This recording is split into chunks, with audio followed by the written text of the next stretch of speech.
नमस्कार, नक्षत्र दुनिया चैनल में आप सभी का हार्दिक स्वागत है। आज के वीडियो में हम कुंडली के चतुर्थ भाव से संबंधित विषयों की जानकारी प्राप्त करेंगे। यानी कुंडली का चतुर्थ भाव एक ऐसा भाव जहां से आप व्यक्ति के भूमि, भवन, वाहन, भौतिक सुख सुविधाएं, जीवन में प्राप्त होने वाली संपत्तियां, इनका विचार करते हैं।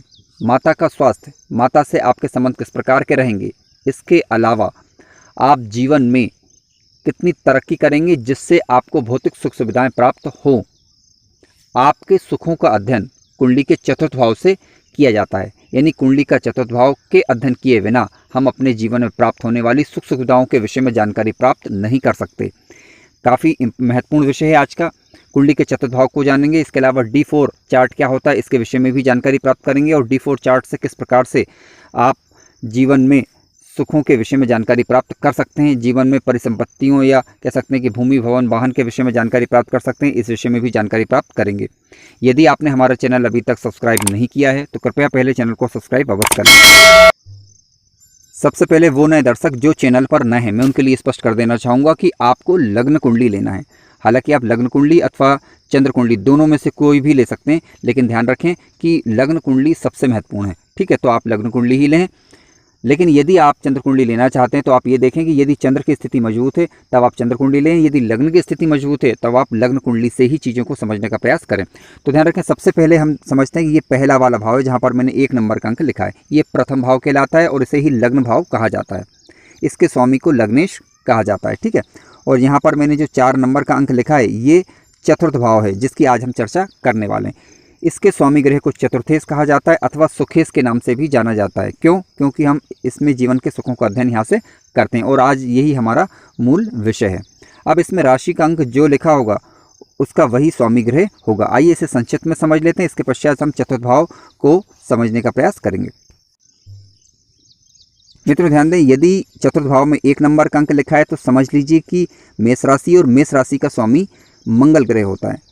यदि यहाँ पर 8 नंबर का अंक लिखा है तो समझ लीजिए कि वृश्चिक राशि और वृश्चिक राशि का स्वामी मंगल ग्रह होता है। यदि यहाँ पर 2 नंबर का अंक लिखा है तो समझ लें कि वृषभ राशि है और इसके अलावा 7 नंबर का अंक लिखा है तो समझ लीजिए कि यहाँ पर तुला राशि है। इन दोनों का स्वामी ग्रह शुक्र ग्रह होता है। यदि यहाँ पर 3 नंबर का अंक लिखा है तो समझ लीजिए मिथुन राशि है। 6 नंबर का अंक लिखा है तो समझ लीजिए कन्या राशि है। इनका स्वामी बुध ग्रह होता है।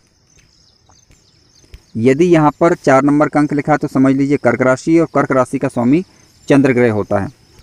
यदि यहाँ पर 5 नंबर का अंक लिखा है तो समझ लीजिए सिंह राशि और सिंह राशि का स्वामी सूर्य ग्रह होता है।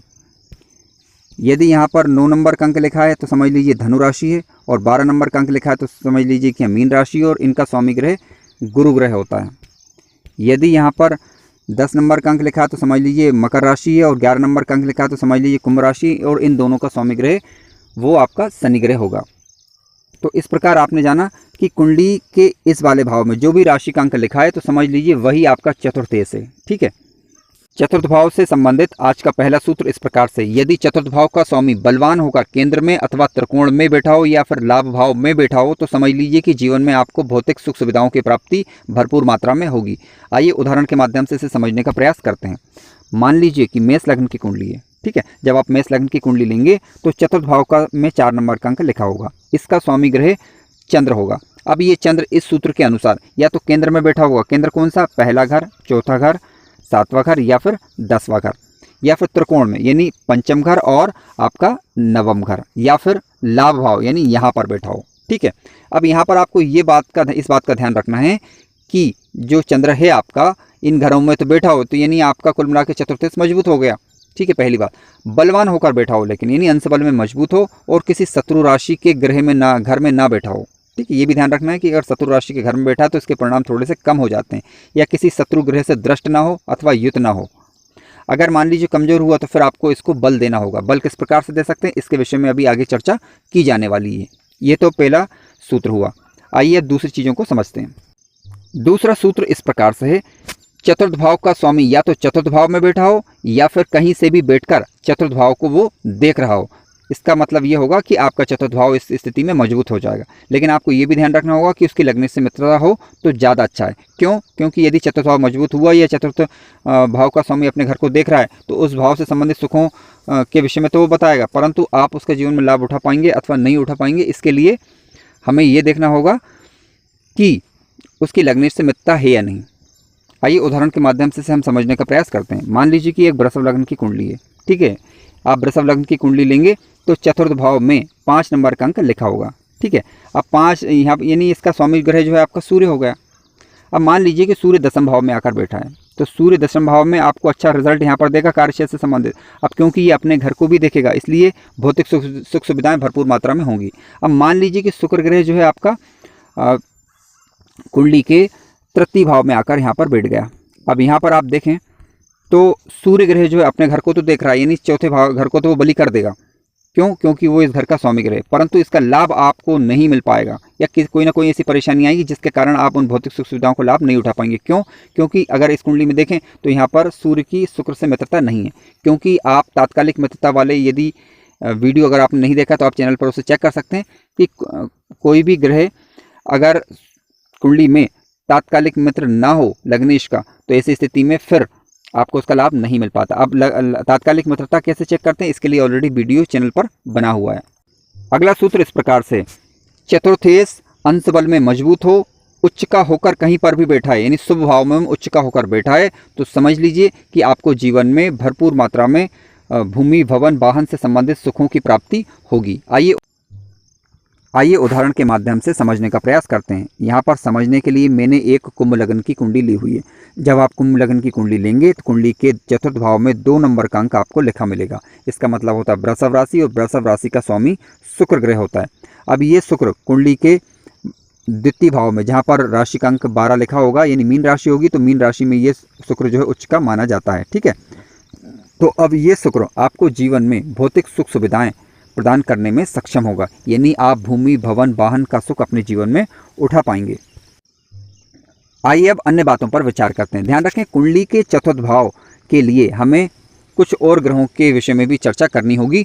हमें ये देखना होगा मंगल की स्थिति, यानी कुंडली में मंगल ग्रह या तो कुंडली के चतुर्थ भाव में बैठा हो या फिर कहीं से भी मंगल ग्रह कुंडली के चतुर्थ भाव को देख रहा हो, क्योंकि भूमि और भवन का यानी भूमि का विशेष रूप से कारक जो है मंगल ग्रह को माना गया है, ठीक है। तो मंगल ग्रह की स्थिति यदि कुंडली में मजबूत है तो आप जीवन में भरपूर मात्रा में भूमि भवन वाहन से संबंधित सुखों को प्राप्त कर पाएंगे। साथ साथ आप ये भी देख लें कि इसकी लग्नेश से मित्रता हो और चतुर्थेश से मित्रता हो तो ज़्यादा अच्छा है। इसके अलावा आप ये भी देखें कहीं से भी यदि गुरु ग्रह की दृष्टि कुंडली के चतुर्थ भाव पर पड़ जाए, ठीक है, गुरु ग्रह की दृष्टि कुंडली के चतुर्थ भाव पर पड़ जाए या गुरु ग्रह कहीं से भी कुंडली के चतुर्थ भाव को देख रहा हो तो व्यक्ति जीवन में वाहन भूमि से संबंधित सुखों का भरपूर मात्रा में लाभ ले पाता है।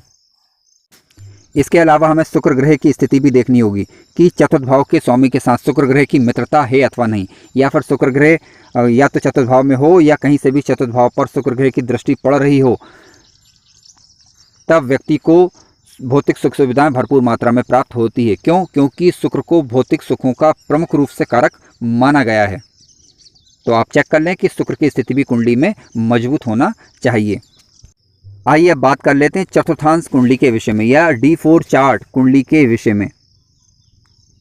D4 चार्ट कुंडली किस प्रकार से बनाई जाती है इसके विषय में आगामी कार्यक्रमों में चर्चा की जाएगी। अभी फिलहाल हम इतना समझ लेते हैं, इसे D4 चार्ट अथवा चतुर्थांश कुंडली कहा जाता है। किसी भी भाव की डीप स्टडी के लिए उस भाव विशेष की कुंडली का अध्ययन करना पड़ता है। तो जब भी आप कुंडली के चतुर्थ भाव के विषय में डीप स्टडी करना चाहें तो D4 चार्ट को देखना होता है। अब आप जो बातें अभी हमने लग्न कुंडली के बारे में की, ठीक वही की वही सेम बातें आपको कुंडली के D4 चार्ट में देखना होगा।